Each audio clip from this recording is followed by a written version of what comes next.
বাংলাদেশে একটি জবাবদিহিমূলক রাজনৈতিক সরকার গঠন হতে যাচ্ছে বলে মন্তব্য করেছেন অন্তর্বর্তী সরকারের প্রধান উপদেষ্টার বিশেষ সহকারী অধ্যাপক আলী রিয়াজ।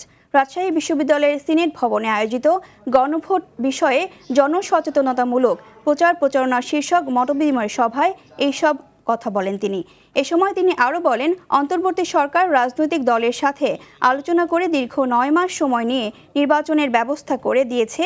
বাকিটা জনগণের ইচ্ছায় আগামীর সরকার হবে।